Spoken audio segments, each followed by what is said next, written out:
Welcome back. It's Sports Talk here on Atlantic Television Network. Of course, let's get started. We'll start in athletics, where Nigeria delivered a commanding display as athletics got concluded at the 4th African Youth Games in Angola at the weekend, finishing with an impressive haul of 11 medals to underline the depth of the country's youth talent. Do you agree that with 11 medals at the Youth Games in Angola at the weekend, Nigeria has announced, her readiness to assert herself in future athletics?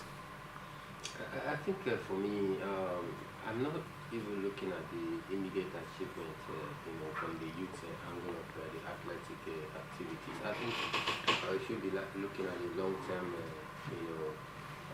achievement of this. We know we hosted the first edition in 2023 and won it. This is the second edition, we won it as well. But then, beyond we just racking up 11 medals, are we actually looking at the immediate results or the long-term development of the youth athletics? This is what we should be looking at, and not just the immediate reward of we just going out to win medals. I think if proper preparation is given to this young one, and of course they learn through the curve, even if we did not win anything tangible at this grooming stage, at least there will be hope that in the future there will be something good for us. So I think for me, good outing for them, but beyond the good outing, like I said, a long-term vision should be how to be able to nurture this young one for the future. Talking about the African Youth Games that got concluded at the weekend, let's look at a parameter of which for me is very important, which has to do with the time. Over 11 seconds for the female winner in the 100 meters event. Then we saw a male winner as well from Nigeria with 10.76 seconds in the 100 meters event. Such times, do you think are good enough to work on in the nearest future? I think average timing so far. Take a look at the fact that it is a youth activity. So, but I think as they continue to hone their talent and growing their some athletes returning in the time of 9-point-something seconds, some 10-point-something seconds. So I believe in the future they're going to improve on that. Let's hope that these athletes that have turned out average times will be worked upon. Do I say conditioned good enough for them to improve on their timing, especially in the dash, the 100 meters dash event? They're still looking at what happened in Luanda, in Angola. Nigeria won gold medal in the women's beach volleyball event at the African Youth Games out there after a Los Angeles qualification. But for now, I think it's a good outing for them so far. Very good outing for Team Nigeria at the African Youth Games that got concluded only yesterday in Angola. We wish that organizers of this event and of course the various federations here in Nigeria will continue to build on the success and just say successes at the just concluded games in Angola because with 11 gold medal we could as well multiply such in the next couple of months and years from now. Meanwhile, we've had some very impressive continental campaign after winning the silver medal at the African Youth Games. But out there in Zimbabwe, we saw a Masters title in the bag. Quickpen finished the first runner-up in a highly competitive field at the Junior Championship.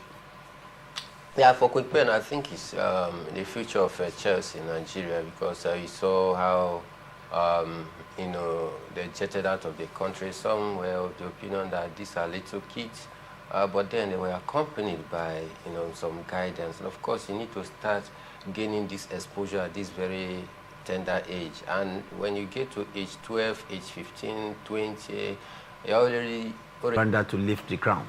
Yeah, definitely. More like a replica of what they did in the first edition 2023 2 years ago, beating the same Rwanda as well. But then it wasn't an easy one for them. You could also recall that during the round-robin format in the early stage, this same Rwanda defeated them. But then they had to work on themselves. Getting to the final was more like an easy one for them. So good one. They hosted and we won, and they're able to defend the title that we won last time at. A good one for them. 35 runs not out of 32 balls, where we saw skipper of the side, Solomon Rusewe, deliver a brisk 34 from 26. So congratulations to the cricket team, Yellow Greens, from Nigeria. Now let's look at basketball. And basketball, actions are from Phoenix. Yeah, 2-point difference, but you expected LA Lakers to take all, maximum point, because for Phoenix, they have not been impressive so far this season. And for LA Lakers, I think they're not doing bad at all. They are seated 6th or 5th in the Western Conference, So I think a good game, one that was very cagey, but at the end of it all, LA Lakers were able to do the needful by getting the needed victory. 136 points for Portland Trail Blazers as compared to 131 by the Golden State Warriors. The Warriors as well not getting all you expect of them this season. Yeah, I think so much is expected of the Golden State Warriors so far this season, but they have not come close to that in their performances.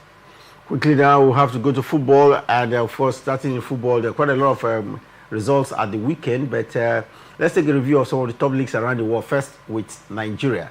The Premier League matches at the weekend was in week 17, and it looks like Plateau United is beginning to drop points, even at home, because Nasarawa United played out a goalless draw with them out there in Jos. What is happening to the United side from Plateau? I think it's not been a good one for Plateau United so far this season. They've started the season very, very dull, with low pace. Some of their players are missing chances, So I think it has really, haunted them so far this season.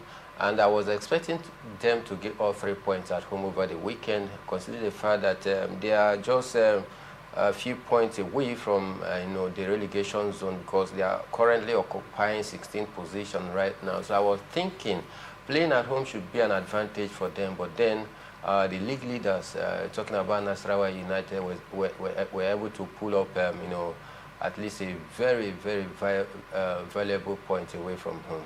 Talking about home advantage, it didn't count at all for Kun Khalifat, because Abia Warriors traveled to beat them at home.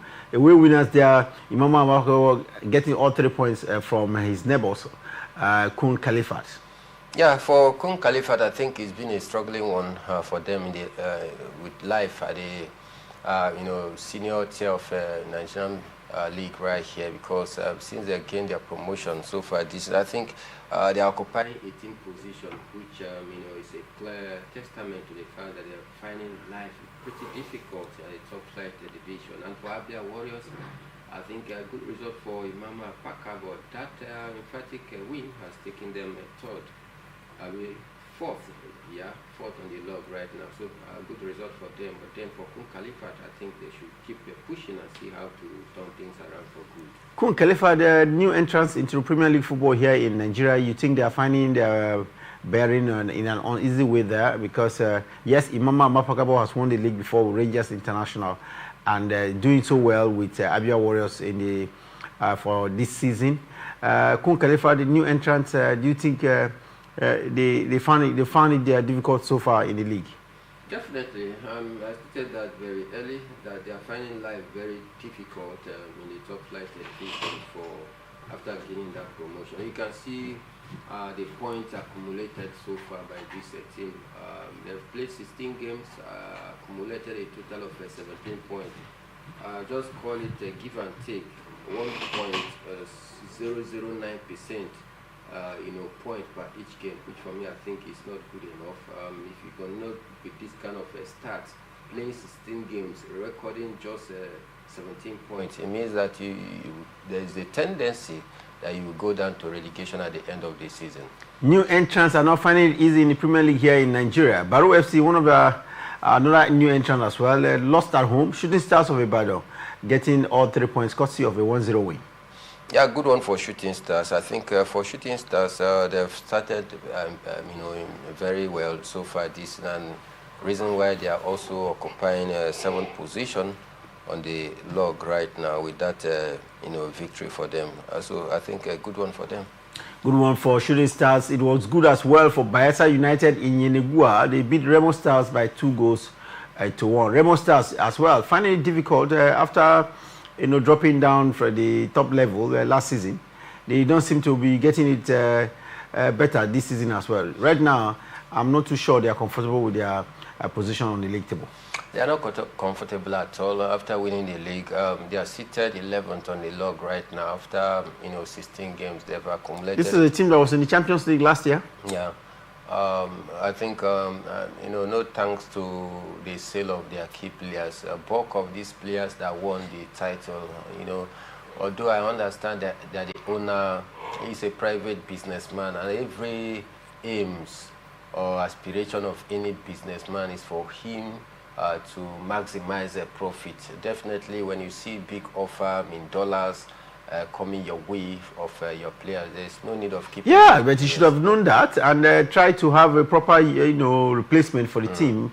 I understand. Yes, they get boys from the academy as well to join, but then you have to know the competition where you are, the league where you are competing, and the standard, the level expected of you, and at least fortify the team when the major players or big players leave. I think for me, they are basically trying to make do of what they have, which is looking towards the angle of their profit margin team.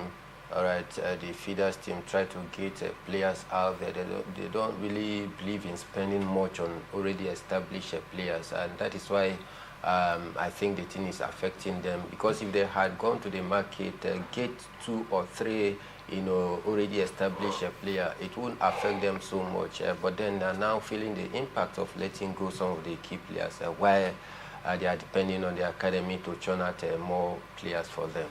Enyimba International of Aba were 3 points winners at the weekend. They beat Kwara United by 3-1. New coach, new results. You want to say, Mike? Yeah, for Enyimba, good one for them. I think they are gradually finding their rhythm back to the top, 10 position, because course of that result, I think they are now seated at 8 on the log, right? 2 fixtures continue today, at 2 venues here in Nigeria. In Lagos, Ikorodu City will take on Katsina United in one of the fixtures coming up at 4 p.m. Nigerian time, Mike. Yeah, I think for this one, it's going to be a very big match because for Ikorodu City, I think they are also vying for the title. Katsina United seated 13th on the log, while Ikorodu City occupy the 3rd position. So it promises to be a match to watch out, because for Katsina United, they will be hoping to unite in order to disunite Ikorodu City. But Ikorodu City as well will be hoping to at least get closer to the 1st or 2nd position on the log. Talking about United, it reminds me of Rivers. They will be at the Adokia Messi Stadium at 4 p.m. Tonight, this evening, to take on Wiki Tourists in one of the concluding matches for week 17. Rivers United versus Wiki Tourists. 3 points in the bag for the home side. I think we just need to wait and see, because Rivers United have proven that goal scoring is their major problem. Can they score goals? Because we've seen them struggle in front of goals, both home and away. So you can't really say that it is all 3 points for them already. We can't start, counting their hand before the egg hatches. Until this evening, we just wait and see. But United looking out for 3 points that will take them to the top of the league. Right now, Nasarawa United leads the Premier League here in Nigeria after week 17 with 31 points, closely followed by Rivers United that has a match in hand that has to be concluded this evening. Should Rivers United win, then they will jump up to 33 points, 2 points more than their close rivals Nasarawa United. Ikorodu City as well will have their eyes on the league table tonight, because if they do win, that will jump them to 31 points, and presently they are 3rd on the league table, and they could be better than Nasarawa United, Mike, if they win. Definitely, they will go top of the league if they win. No, Ikorodu City won't go top. Kun Khalifa, another new entrant, is 17, and of course, making up their relegation zone is Academy Warriors. Is proper placing for these teams?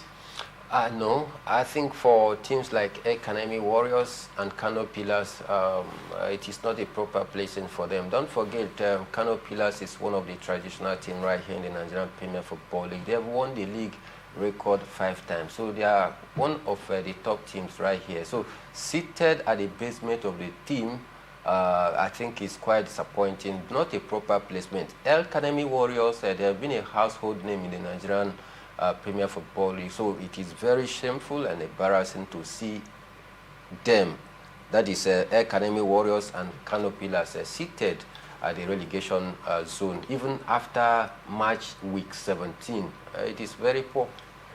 Poor result indeed for Academy Warriors. Baru FC, yes, it's understandable their new entrance. Kun Khalifa, their new entrance. But for Academy Warriors and Canopillas, especially Canopillas, which to me, their undoing has been their fans because they've been involved in a lot of disciplinary issues that have seen them travel from one match venue to other as an adopted home. So we hope that they will be learning lessons from that. For us here, we would like to wish the teams that are in top place positions the very best, especially Rivers United, and of course they're struggling with Champions League place with Nasarawa United.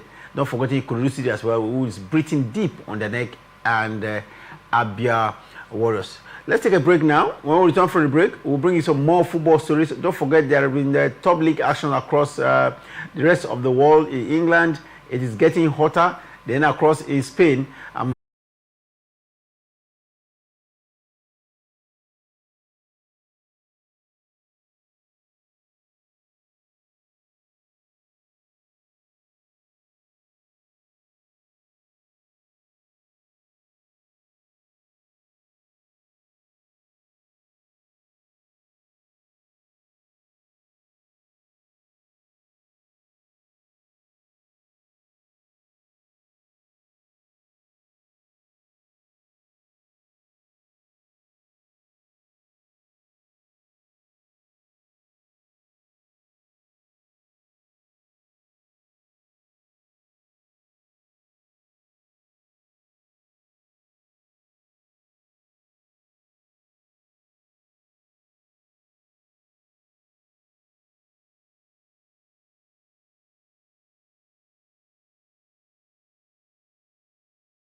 Welcome back. It's Sports Talk here on Atlantic Television Network. And earlier on, we told you how the African Youth Games got concluded at the weekend in Angola, with Nigeria raking in as many as 11 gold medals from the games. Excellent performances, if you want to ask me. The performance is good enough to be built upon in the nearest future. Meanwhile, we'll get to more football stories. Earlier, I haven't given you the results of week 17 fixtures with 2 matches coming up at various centers today at the Premier League here in Nigeria. Just before we get to you top league results across the rest of the world. Stanley Nwabali has been away from his club side engagement, talking about Chippa United, because he had a little issue. And for Francis Uzoho, after being ignored for so long a time, getting the first club after some long time right now, I think it behoves on him to hit the camp very early so as to show his readiness. The camp is in Abuja. Yeah. And the team will leave on Thursday. Yeah. And that's in just about 3 days or so from now for Morocco. Yeah, and leaving hoping to organize a friendly match with Egypt. I don't know how that is going to be, because that will be a few days before their official game. I don't know how that match is going to do. They had to postpone that match because of the fact that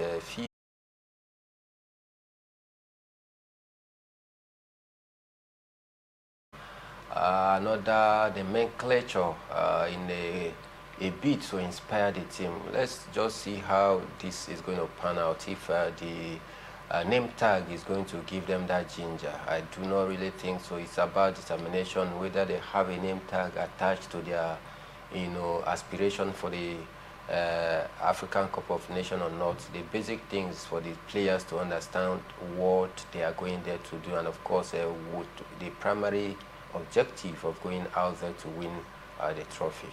Well, let's hope that they will support the team good enough. We've had several stories last time about the Super Eagles, how allowances are being owed and all of that. And I think they should concentrate on ensuring that there's absolute peace and tranquility in the camp, good enough for the players to concentrate for the task ahead and see whether they can win the trophy at the end of the day. Meanwhile, we've had a lot of stories of recurring cases of poor officiating across Nigeria's football leagues, and the football house themselves really have to do something about that. But we'll skip that for yet another day. Let's quickly go to the Premier League here, Premier League in England. There was matches at the weekend. Mike, what a frantic one in the encounter. Attention was on the fixture between Wolves and Arsenal. It looks like the Wolves were completely ready. Wolverhampton Wanderers were ready to frustrate Arsenal on the night, and the team from North London did their best. They dug deep to win 2-1 at the end of the day, but Arsenal leading by 1-0, and that equalizer coming in the 4th minute of the 6th of the other time looks like broken down. And Wolves. Wolves is bottom place side, if you want to ask me, and the people seem not to be talking about the fact that the team is struggling to stay away from relegation. People are not looking at the form of Wolves on the night and say, well, they tried. They played, virtually 10 men throughout the 90 minutes in their defense line. And Arsenal, for me, I give it to them. They were patient enough to try to look for the hole there, because at every time, 10 men, in fact, 11 men were behind the ball for Wolves. And people are not looking at that. They're just looking at the fact that, okay, Arsenal did not score 4 goals, 5 goals on the night. I think the form of Wolves in that fixture, is an area that people should look at and say, well, they came just to frustrate Arsenal and maybe get a result at the end of the day, which... That's why you need to be very intentional if you want to win the league. Whether you are playing away from home, whether an opposite team is playing the low block kind of game, or they are playing the total football where they will come out and play, it doesn't really matter how you get to win against a team that is defensively compact. And that is why I'm worried about Arsenal. Manchester City, they know what to do at the right time. I can tell you that this Manchester City, they have come to a point where it is very difficult for you to say that you know, they are going to lose 3 games in a row, just like what we saw earlier in the season or even last season. So I give it to Manchester City and Pep Guardiola. If care is not taken, I can tell you that Manchester City will leave the league this season above Arsenal. Nottingham Forest beat Real Hotspur by 3-0, and for me, a surprising result. Definitely a surprising result for, you know, many football pundits out there. Nottingham Forest, not a team you expect to, you know, get such a, you know, emphatic victory. It's a complete dominance, but they had opportunities to have even scored more goals. It's just that they failed to convert some of those opportunities. A great one for Nottingham Forest. Newcastle United did themselves no favours because they went to Sunderland and lost by 1-0. Slim victory for Sunderland, but then it is not arguable. They deserve all 3 points because they've been very good so far. These same Sunderland have held some big teams to ransom so far this season, the likes of Manchester United, Chelsea, Arsenal, even Liverpool. So I think it's no surprise that Sunderland, you know, came away with all 3 points. It is going all good for Aston Villa in the league so far because despite going down by 1-0 in the first half of that encounter, West Ham United found a way to lose at home, courtesy of a 3-2 win by Aston Villa. Emery and his boys are running good. This is a 10th game so far, and they're doing well. Not the 3rd game. This is about their 6th straight games. You know, they're not, before they played against Arsenal, they had 4 straight victories and got all victory against Arsenal, making it 4 in the league, and for the Champions League as well. We've seen them with 8 undefeated fixtures. So I think for Aston Villa on Emery, they are also a title contender right now. Brentford playing at home. Leeds United ended 1-1. Well, not a good one for Brentford because playing at home, I expected the Bees to get all 3 points against Leeds United, but then it wasn't to be as Leeds fought back to, you know, secure a vital point. Maresca and his boys, Chelsea, beat Everton by 2-0. Everton has to watch it. Definitely, but Maresca even need to watch it more, you know, better because it's been an inconsistent performance from Chelsea. It's either they win today, they lose tomorrow. They go next tomorrow again, up their ante. The next game, you see them crumbling. So that form of inconsistent performance from Chelsea poses a question mark if truly are they one of the title contender or are they just pretending. You see them getting a result against a very stubborn Everton side. But in the next game, where the La Liga was in hot red form, Sevilla beat Rio Oviedo by 4-0. Celta Vigo were 2 goals better than Atletico Club, while Levante Villarreal encounter had to be postponed last night because of heavy downpour. That might come up later today, maybe later tonight. Then we have Real Madrid travel all the way to Alaves to beat Real Alaves by 2-1. Real Madrid trying to catch up with FC Barcelona. Definitely, and for Xavi Alonso also trying to save his job because his job was on the line over the weekend because of the fact that it's been a very turbulent one for him, and ultimatum was given. If you had to lose the game, then he would be going, and you saw the palpable fear, the tension.